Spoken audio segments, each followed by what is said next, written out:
at this point, it's just getting redundant to hear people say the same things and not grasp the gravity of the situation and say, okay, everybody tries to steal each other's signs. Fair enough, but do they do it by sending scouts to other teams, games with cameras teamed and trained directly on the sideline to get the signs from previous games so they can bring it back, download the video of their phones to a computer, put that into some sort of database where there's files that can be accessed by other coaches? I don't know how many teams are doing that, but right now Michigan is the first one that's being busted for it. So if there are other teams that are doing it, then they should probably watch their actions, because they could be next on the list.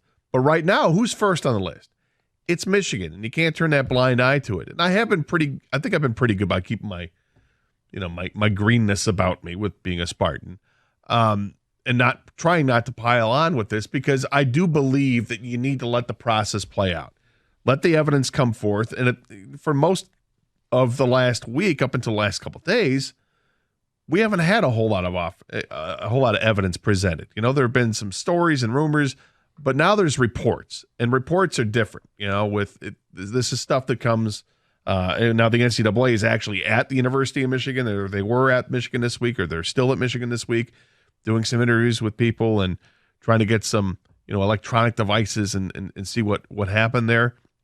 There's a lot more teeth to this situation right now.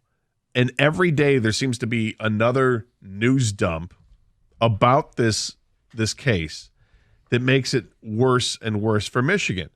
And I know that the Michigan fans don't want to look at this and say this is something that can bring down their program. And I'm still not sure it is. But what it is a massive hit to your reputation, which is already taking tons of hits over the last, how many years is a school? I mean, since Harbaugh's been there, they've taken their shots. And I do believe what Aiden Hutchinson has when he said that, if we win, people forget about it. Yeah, it's kind of how it is, how they're acting. Hey, if we win, we don't have to talk about Mozzie Smith. If we win, we don't have to talk about Donovan Edwards. If we win, we don't have to talk about offensive coordinator Weiss. If we win, we don't have to talk about Shemi Schembechler. If we win, we don't have to talk about a lot of these things. We don't have to talk about as much about the NCAA infractions and, okay, we're going to self-sanction ourselves, and, it's our athletic director actually that suspended the coach because the NCAA cut off the negotiations, which why the hell there would be negotiation about something that you want to rule on is beyond me. So this school has taken a ton of hits, but they keep smiling and keep grinding through it, as they should try to. But it's starting to hit home now because it's a story that continues to go on. If they were able to get away with this after like a week's worth of conversation and then just move on, great. And it's just business as usual. But because this continues to get worse and worse and worse, and they haven't even been accused of anything officially yet, it's not going to get better. And there are other rumors that we're not going to dignify yet that it could get a lot worse. We'll see what happens as more reporting goes on. But, I mean, the TCU stuff is kind of... So the TCU... It's very interesting. This report, this is from Yahoo. They cite some sources. During the playoff game, TCU was well aware of what Michigan had been up to, and they used dummy signals and signs to throw them off. That's the reporting from Yahoo. They'd freeze before the snap, signal something in that they had no intention of actually running. And I don't know if it changes the way you view this story at all, Gator, but I look at it like this. TCU had weeks to change signals. Big Ten teams week to week in season don't have that same luxury. Michigan's record in conference, not as good when you start talking about postseason and against teams that can overhaul their signs before they play. The Aiden Hutchinson quotes. To me, he fulfilled every stereotype possible. The arrogant Michigan person who says it's no big deal, it's if we win, nana boo boo, we're not going to have to deal with this. I mean, that's how it sounded to me. It's like, hey, if we win, it's no big deal. It's our enemies trying to tear us down. Aiden, it's a little more nuanced than sign stealing is cool, sign stealing is legal. You can't do what Michigan is accused of doing, and evidence has been provided that indicates they did. I just hate the like generic talking points. Everybody steals signs. No one else is being accused of this. There is no other evidence of any other team doing this. And if there is, Gator, I would gladly talk about it. I would gladly call those other teams into question. And we might see that in the weeks and months to come. Maybe there'll be more teams that come forward and they're going to out other teams that have done this to them, right? But yeah, to your point, when people said, oh, everybody does this, and when Aiden Hutchinson says everybody steals signs, I think that that's true during the game. Right. When it's allowed, like, hey, sure, you're going to put signs in, you leave yourself open that the teams are going to be able to pick off those signs and decipher it and use it against you. But that's not what they're talking about.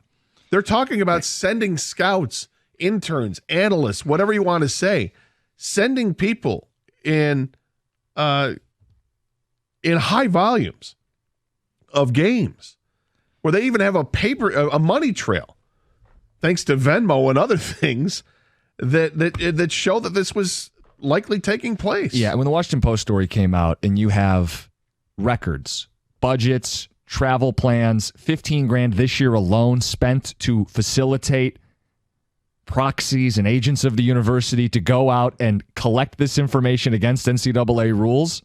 It's not the same as everybody else doing recon on game day or on TV film. It's not the same thing. And for Aiden, conveniently, he can convince himself it is the same thing, but it is the height of the arrogance that people use as a Michigan stereotype to say, oh, shucks, it's just our enemies, and if we win, it's going to go away. Gator, if they win, it's going to be held over their head. It's the opposite of it's going to go away. I mean, really, the belief that if we just win, everybody's just going to shut up, it's not going to go down that way. It's getting big enough where, maybe the Big Ten wants to act on this before the NCAA does. And that's not going to make anybody feel good about themselves.